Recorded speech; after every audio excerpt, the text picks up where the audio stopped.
So today what I want to do is wrap up our class with this Periscope and talk to you about a little bit about Quiz 4 and what you'll need from Quiz 4 to go ahead into Quiz 5. And I also have an announcement about your extra credit opportunity for the course. So I think you'll be excited to hear about that. Now, one thing I want to point out is that the slides that I'm going to go through today, I've already posted on the course Canvas. So if you go into Files or if you go and look at the most recent announcement, you'll find the link to get the slides. It's in PDF form. So do feel free to review what we're going to look at here today with that file that's available for you. Okay, so what I want to do is, when I go through the material, especially I think probably when we get to the extra credit, if you have questions, fire away, and I'd be glad to try and answer them. So let's get started. So Quiz 5 prep. What I want to do actually is talk a little bit about Quiz 4 before I do Quiz 5, because I want to mention something about the essay question that you answered on Quiz 4. So many of you did very, very well on that essay question. And I want to point out that on every single person's answer, I put a personal comment about your essay. And I want to say something about that comment because, first of all, I give you some suggestions for how to improve your arguments and, in areas that I thought could stand improvement. And so you'll want to have a look at that and think about how you would revise it if you had to do it again.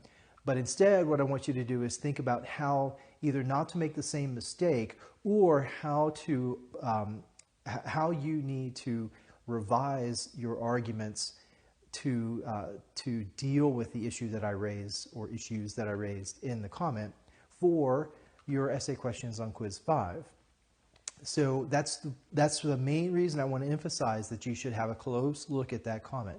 So open up your quiz, go to question 50, and have a look at what I left for you there. So the overall performance on Quiz 4 was really pretty good considering the difficulty of the material. Quiz 3, Quiz 4, I think were the hardest to handle. They were the most complex material that we've read. And then Quiz 4 had this new area where we're going into applied ethics. So we're looking at actual real-world moral problems and then applying theoretical tools to those. So the performance on the quiz, which was, I think class average was 77%, was really quite good considering that.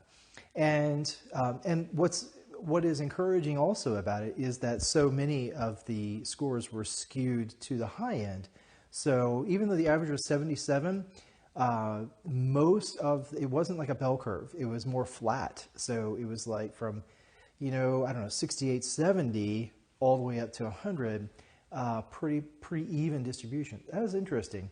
So that's just, that almost all of you were doing really quite well comprehending the material, which is saying something for this reading because you were given a very different kind of reading. In the ethical life text, where you read about the issue of genetic enhancement, the morality of genetic enhancement, you had original philosophical works that are not commentary about philosophical theory. They're using philosophical theory to answer moral problems. And that is a different kind of reading. That takes a different skill set to be able to analyze. And so I was very, very pleased overall with the essays that you all wrote, and just want to encourage you to take the comments that I left for you on those essays, take them to heart, but don't take them personally. My style is I just like to get to the point. If there's something that I think that can help you, I'm going to say, do this, don't do that. It's not scolding you. It's not because I think you're a bad person, or that you can't do it. It's that I want to direct you and help you become more effective in expressing yourself, particularly when it comes to writing arguments, as well as analyzing arguments. So I just want to caution you, if you if you get the sense that, oh wow, he's so negative and he doesn't like what I wrote, please don't take it that way. It is not personal at all, I promise you. It's because I want you to be focused on the things that I have pointed out that I know will improve your writing. So that said, let's move on then to quiz 5 and talk about what you're going to have. This is going to be really brief today because we're just going to talk about, what's on the quiz. And the kind of reading that you have, again, is original philosophical articles that the editor has collected into these different moral problems. So we got 3 moral problems today. So the first one is on abortion, and there's 2 articles there, a pro and a con. So have a look at that. And you have, I think it's, 12 questions on quiz 5. These are the multiple choice and true, false, and multiple answer questions. Okay. Then you have the next moral topic is torture and terrorism, which are related to each other because torture is like a species. It's a kind of terrorism, and so it's often used as a counterterrorism measure, as we saw with like special rendition back in the Iraq War. So you will look at torture and terrorism again, both pro and con, believe it or not. Although the pro article is by Alan Dershowitz, fairly public figure, lawyer, Harvard Law School, who is outspoken about how torture, there's a place for it, but it has to be constrained in very, very specific and importantly for him, open ways that we can't be hiding about it. Anyway, so have a look at his article, and then the con article is by Walser, which is an older article, and the context that Walser is mainly thinking about in terms of terrorism is not what we are probably more familiar with since 2001, but 2 things. One, the IRA, what was ripping apart Britain and Ireland especially the 70s and into the 80s. So that's the time frame for the Walser article. So that was a little more on everyone's television in those days. And the other context for that is arguments that make the case that really the application of military force anywhere is a kind of terrorism.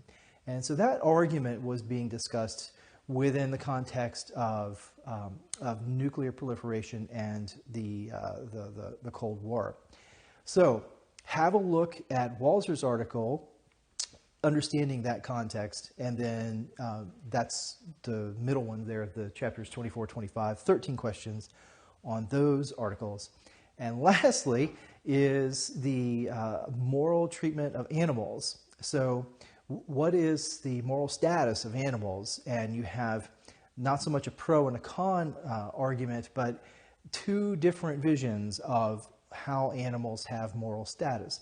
Both of your authors recognize that animals have a moral status. It's just one is in the context of eating meat, of factory farming, and the ethical argument then for not buying or supporting in any way the industry that farms, industrial farming of animals.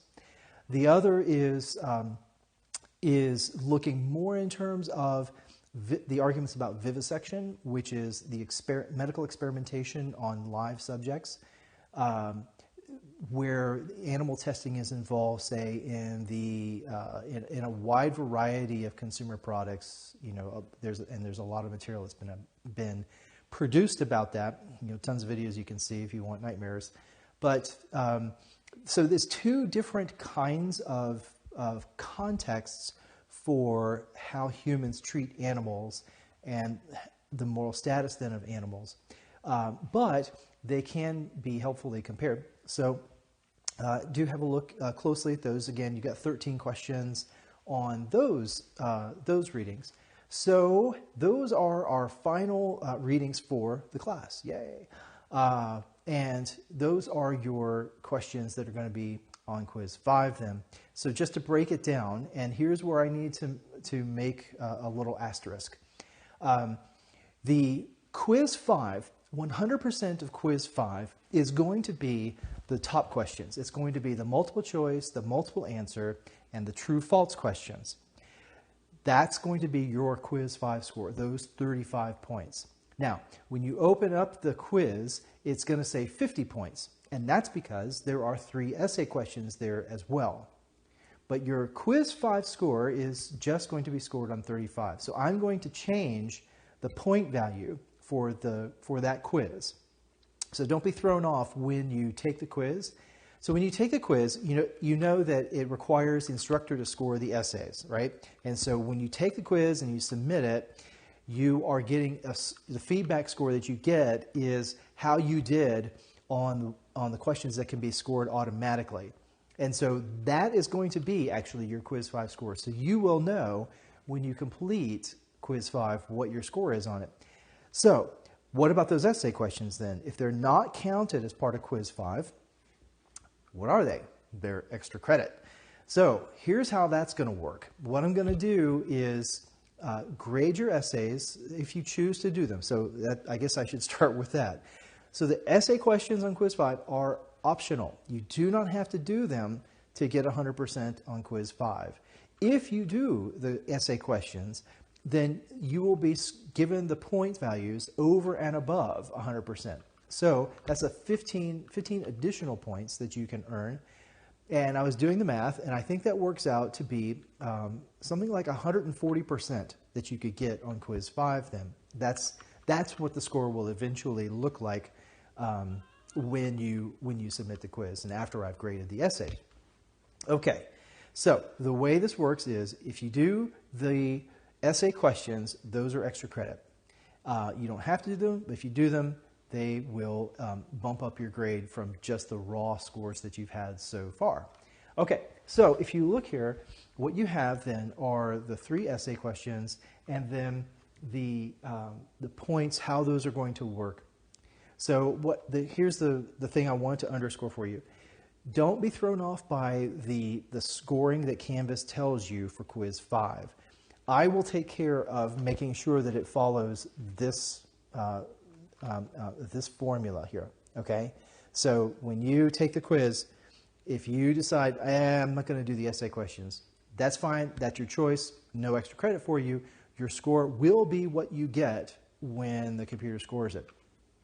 If you do decide to do the essay questions, then I will be doing the grading of your essay and then manually updating your grade to reflect the additional percentage points that you earn by completing those essays. Okay, so how does this affect your overall grade? Well, I was looking at that also, and by my estimation, it is going to give you an additional, up to an additional 8% or so in the course. So that's nearly a letter grade that it could make a difference. Not quite a letter grade, but almost. So and of course that is what is totally available to you. What you actually earn, of course, is going to be determined on the quality of the essays that you write. So what I want to encourage you to do is, for those of you who choose to do the essays and go for the extra credit, write out your essays ahead of time. I saw probably 3 or 4 people in the class submitted no essay at all on Quiz 4, and I think that's because they weren't prepared for it. They hadn't watched the video, they didn't see the announcement or whatever, that they could do the essay ahead of time and what the question was.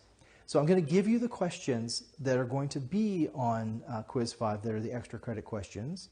And I encourage you to write out your essays ahead of time so you can just do the copy and paste thing when you open up the quiz to take it. So your time is not affected then by it. Okay, I think I've explained that about as confusingly and completely as I can. So let's move on to the actual questions. So the way the questions are going to work is very similar, 2 of the questions I should say, are very similar to the essay question you had on Quiz 4. Now in Quiz 4, I told you I wanted you to pick the normative theory that you thought best fit Savalescu's perspective, okay, on genetic enhancement. In this essay, what I'm asking you to do is choose between the 2 authors, the pro author and the con author. Choose one of them and then decide which normative theory do you think best represents their position. So, as before, that is, as you did on quiz 4, the conditions are very simple. You choose the normative theory, so you have to make sure that you state what it is. And then when you discuss the normative theory and how you think it supports or it represents the author's position, you have to make sure that you are accurate about how you characterize the normative theory. And then the other element is the supporting of the argument requires then specific evidence. So I'm looking then for explicit quotations from the text with the citation information. So that has to be included as well. And then lastly is a target word count, about 200 words. So on the previous quiz, that also I was targeting 200 words because it's a similar kind of essay.